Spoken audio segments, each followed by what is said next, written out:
People ask us all the time, how does a second passport actually work? Not the marketing vision, not the shortcuts you see online or the prices you see online, but the actual real process, like the step-by-step guide. Because it's not just pay the money and just magically, oh, I have a passport in my hand. It's a lot more than that. If you don't know me already, my name is Kevin McKenzie. I am the co-founder here at GenZone, where we have helped over 1,000 companies relocate to Dubai, and we have helped a lot of these companies also invest in second citizenships to help them do more business internationally. Naturally, this just happened. People set up a business in Dubai, then found, oh, I cannot go to this country because my passport has visa limitations. What can I do to not have these limitations and go and do business in these other countries? So let's go over the actual step-by-step process from someone who has actually done this for many of our clients personally. And now we are finally going to break this down so you understand what it actually looks like step by step. So the very first thing is client onboarding. So everything starts with the right conversation. We get on a call with you and it's not like a sales call. I want to understand how we can actually help you. What are your goals? What do you plan on doing in the future? We might make you discover what you actually want to do. And this is where we understand all of your objectives in detail. Because like the thing is, if you just tell someone, oh, this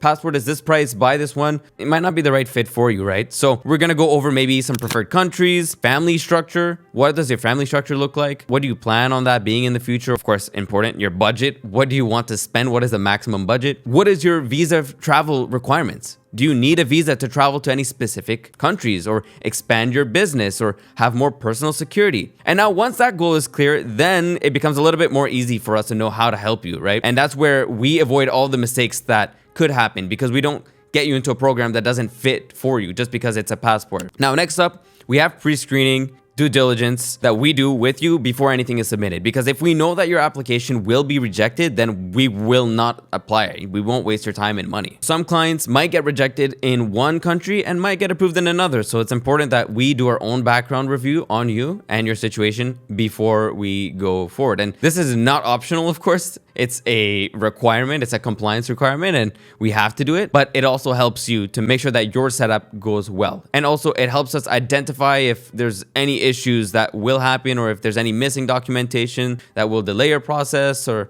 anything, right? We want to make sure that everything is smooth and will go smooth from start to finish. It's not just get your money and set you up in a country. It's, make sure that everything goes properly from the start. Now, after the compliance, what we do is we go ahead and we assess your eligibility and explain all the options for you. We'll explain to you all the different investment options because some of them are fine with real estate investment.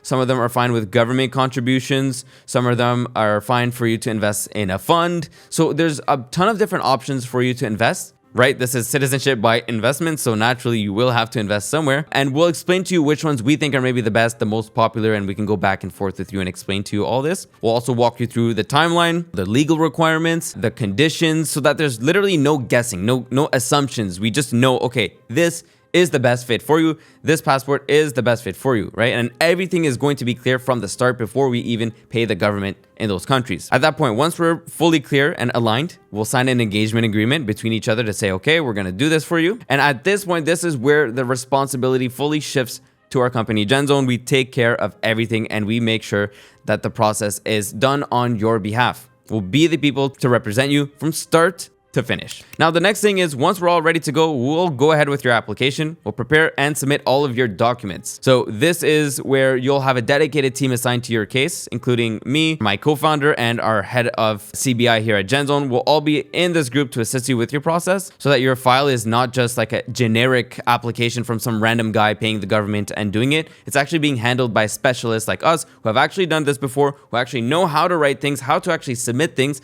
how to structure your compliance, and we do it all for you. So you don't have to waste time getting rejected or whatever, right? So we make sure it's all done properly. And even if there are government questions, our team will be there to support you and answer these questions. And if there's questions from you, we'll be more than happy to also answer your questions so that you don't have to spend time waiting weeks and weeks and weeks or even months from potentially the government or the local registered agents who are just not that effective like us. And in this stage as well, of course, we would send you a welcome pack, which would break down everything, break down what documents are needed, etc. And we'll be there to directly support you. If you're missing any documents, we'll tell you how to get the documents or help you get those missing documents. But this stage usually takes around 2 to 3 weeks, assuming all of your documents are provided on time. And around 2 to 3 weeks, we'll be able to have everything ready for processing with the government. And of course, like I mentioned, if we're missing anything, we'll actively, follow up and help you get those documents so that we don't have any delays. And even in the initial stages, we'll tell you, oh yeah, you'll probably need this document. You'll need this. If you don't have it, can you please go and get this now? So now, once everything is collected, we go ahead and submit it to the government, and everything goes,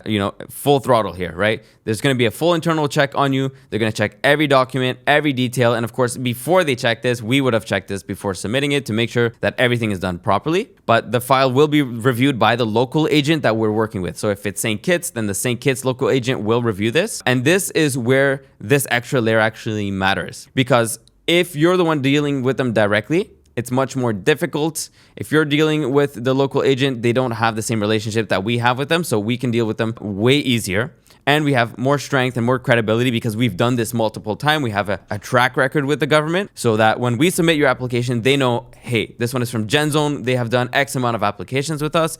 We know them. They bring good clients, no issues, give them a good experience. And this is honestly how it works. Now, the next step is the government due diligence and the actual approval. So this is up to the government, of course. And this is the stage where a lot of people are curious about. And of course, nervous about too. It's a big deal to get a government, compliance check on you. But this due diligence is a good thing, to be honest. It should not be about speed. You shouldn't expect to get a passport in 1 week just because you paid $200,000. It's about credibility, and the authorities do this fully independently, and you should not be able to pay anything to expedite this further. But they'll verify your background, your finances, they'll check your overall profile, your social media. They'll make sure that you're the right fit for this country, because at the end of the day, these passports are really important for a lot of people. And if they start giving these passports away to people who are not the right fit, maybe criminals or people who are going to do bad things, it's going to impact the status for everyone. So strong due diligence is not a bad thing. It's a very good thing, because it means that the strength of your passport will be way stronger than another country, for example, with weak due diligence. And this is directly seen with visa-free travel, right? And of course, during this process, we will handle all of the communication with the government authorities. If they have any questions, it'll be our job to answer these questions. It'll be our job to clarify this with them directly. And you're never dealing with multiple agencies leaving you wondering like, oh, what happened to my application? We are managing this all for you, and we do this in a timely manner. And we've done this many times. And of course, if you have any questions about the status of your approval, the status of your application, we will be there directly to tell you the status, of course. Once your due diligence is done, this is actually where the good part comes in, the extra good part. The government will issue a document that's called an approval in principle. So it's an actual document that says you've been approved, your profile has been reviewed, approved, and of course, at this point in time, you would have paid some small initial fees, but now that you have this approval in principle, now is when you're going to go ahead and actually pay the larger chunk for the citizenship by investment, right? So this is where you're going to go ahead and pay that final investment. Now, for most clients, this is where the pressure finally drops, because finally I'm approved. Everything is good. I don't have to worry about anything anymore. Now I just have to send the bank transfers. Literally, they send them instantly. They're that happy usually. This could vary, right? It could have been a real estate property that you already put a payment on, or it could be now, for example, a donation, whatever it could be. We'll go over these options with you directly, and you can see what's best for you. But with the approval in principle in place, we move to the final stage of the process, which is to go ahead and actually get your citizenship officially. Because at this point, your citizenship is approved. You just have to pay for it. And now we pay it and actually get your citizenship. And obviously, it's important that you pick something that's actually approved, an approved investment, because there are such things as not approved investments that you can buy and don't qualify you. So make sure that you pick the right one. Of course, with us, we will make sure of that. We know what works and what doesn't work, which programs are allowed and not allowed. So we will handle the entire process from the coordination to the completion. Every single transaction is done securely by us. The documents are verified by us. The requirements are fulfilled by you and us, of course. We work together on that. And of course, your funds are only released when all the safeguards are in place. So if you're buying real estate, or you're buying into an investment fund, or you're doing a donation, we make sure that everything is done first. Your approvals are done first. Everything is verified. We know that it qualifies before you actually go ahead and pay it. So all the safeguards are up, and you don't have to worry about any of these issues, because we want to actually make these payments once your citizenship is approved. not just a possibility, because yes, you could pay things,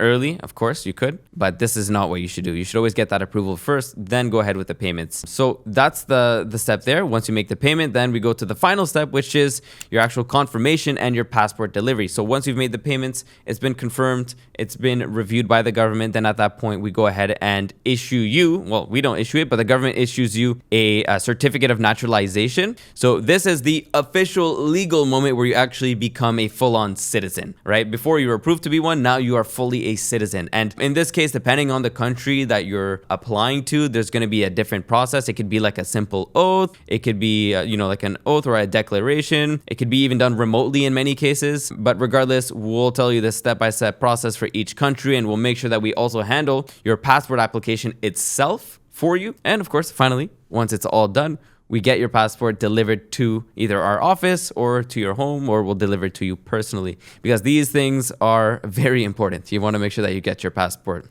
and avoid any future delays. Yes, the process to get the second citizenship is not that long, but again, reapplying for another passport or having to go through all these delays is just not something you want to deal with. A process that could take X amount of time would take significantly longer if you're not doing it properly. Now, this is not where the process ends though, actually, because we're always going to be here to support you. So post-citizenship support is something that we provide to our clients, whether it's updating you on new changes to your citizenship, because in a lot of the cases, a lot of clients don't go to these countries, or they don't really live there, so they don't really know what's going on. We'll also update you regarding, your passport renewals. If you need to add a spouse to your citizenship, or you just had a child, we can help you get their citizenships as well. And then we can also guide you regarding, travel guidance with these passports, international opportunities for people with these passports, any administrative updates, like literally anything what you don't want to think about, we'll be there to support you with, because that's what advisory actually looks like. It's not just sell you the passport, call it a day. Same thing for real estate, same thing for business setup in Dubai. It doesn't matter. It's always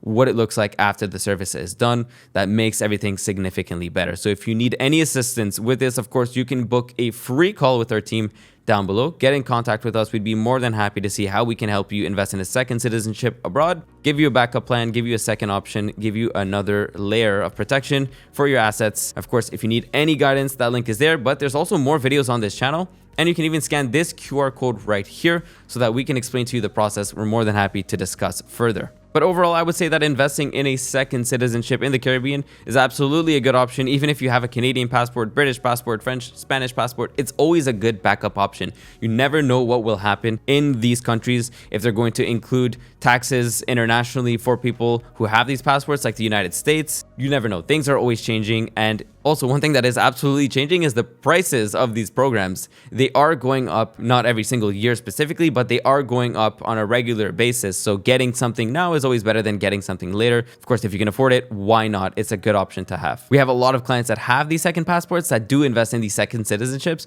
just because they want to protect themselves. And for example, let's say you want to have a bank account in another country and you want to have that banking under this different nationality. Well, it's actually a good option for you to do that, to keep your privacy. You never know what's going to be shared to your home country. So these are ways to protect yourself. And obviously, visa-free travel for people with low visa-free passports, asset protection, you name it. There are so many different reasons for this. Of course, we're more than happy to get on a call and discuss that.